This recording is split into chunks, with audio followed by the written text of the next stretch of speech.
ہمارا مذہبی مکتبہ فکر جو ہے اس کا نقطہ نظر یہ ہے کہ اسرائیل 1948 میں جب اس نے اپنی اسٹیٹ کا اعلان کیا، اس نے ایک فیصلہ کن جنگ لڑی فلسطین کے خلاف، اس وقت سے لے کر آج تک اس نے فلسطینیوں کو بربریت کا نشانہ بنایا، وہاں کی عورتوں کی عزتیں پامال کی گئی،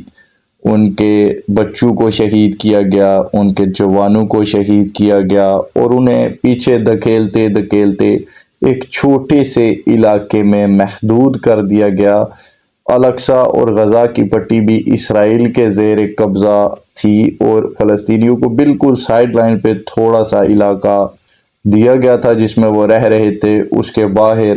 ان کو نکلنے کی اجازت ہی نہیں دی جاتی تھی، یا پھر جو کچھ فلسطینی کام کاج کے لیے وہاں سے باہر اگر جاتے بھی تھے تو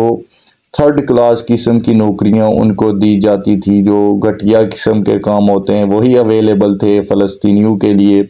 باقی اچھی جابز اور تمام تر معاملات اسرائیلیوں کے لیے ہی تھے، وہاں کے یہودی ہی ان پر مسلط تھے، اور فلسطینیوں کو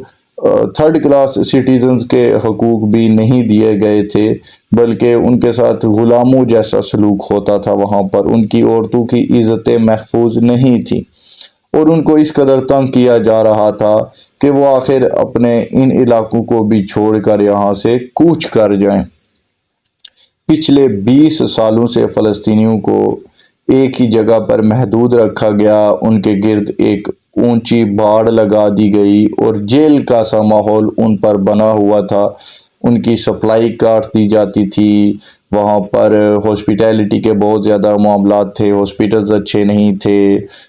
وہاں پر اچھے ڈاکٹرز کو نہیں جانے دیا جاتا تھا، انٹرنیشنل میڈیا کو وہاں پر جانے کی اجازت نہیں ہوتی تھی، اور اسرائیل کا جب دل کرتا تھا وہ وہاں پر بومبنگ کرتا رہتا تھا اور بیچارے فلسطینیوں کو شہید کرتا رہتا تھا۔ اب بین الاقوامی دنیا بھی فلسطینیوں کے لیے آواز تو اٹھا رہی تھی، لیکن جن ممالک نے اسرائیل کو تسلیم نہیں کیا تھا وہ بھی دھیرے دھیرے اسرائیل کو تسلیم کرنے کی حد تک پہنچ چکے تھے۔ سعودی عربیہ کے بھی ویسے بیانات آنے لگے تھے، MBS بھی اسرائیل کے ساتھ تعلقات کو نارمل کرنا چاہتے تھے، اور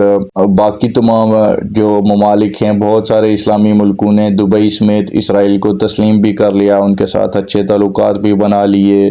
تو فلسطینیوں کو تو ویسے بھی محدود کر دیا گیا تھا، اور شاید اب ان کو ویسے بھی ختم ہی کیا جانا تھا۔ تو انہوں نے یہ مناسب سمجھا کہ اگر ہمیں مرنا ہی ہے تو بزدلوں کی موت کیوں مرا جائے، کیوں نہ لڑ کر مرا جائے، کیوں نہ ایک آخری کوشش کی جائے۔ تو ان کے پاس جو بھی ساز و سامان تھا انہوں نے اس کو لیا اور حملہ کر دیا۔ فلسطین کے مسلمانوں کے لیے کچھ بھی نہیں بچا تھا، الاقصی کا کنٹرول بھی فلسطین کے پاس نہیں تھا۔ ہر رمضان میں ان کو وہاں سے دھکے دے کر نکالا جاتا تھا، مسلمانوں کو قرآن تک پڑھنے نہیں دیا جاتا تھا الاقصی مسجد کے اندر، اور ہر طرح کا ظلم و ستم جو ہے وہ مسلمانوں پر پہلے سے ہی ہو رہا تھا۔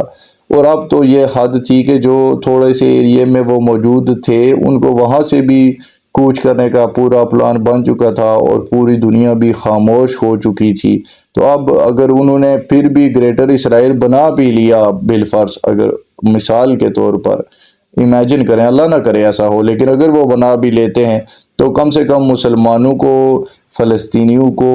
یہ تو ایج حاصل ہے، یہ تو ان کے لیے حوصلہ افزا بات ہے کہ وہ لڑ کر مرے تھے، وہ بزدلوں کی موت نہیں مرے، انہوں نے پیٹھ پر تیر نہیں کھائے، وہ بھاگتے ہوئے نہیں مرے، وہ میدان میں اترے اور شہید ہوئے۔ تو یہ بات ہے کہ یہ تھا جی نقطہ نظر ہمارے مذہبی طبقے کا، یا ان کی ایسی سوچ ہے، تو وہ بھی میں نے سوچا کہ میں آپ کے سامنے رکھ دوں۔ اور اگر آپ نے پچھلی ویڈیو نہیں دیکھی تو وہ ضرور دیکھیے، اس میں نے ہمارے لبرلز کا پوائنٹ آف ویو رکھا ہے آپ کے سامنے۔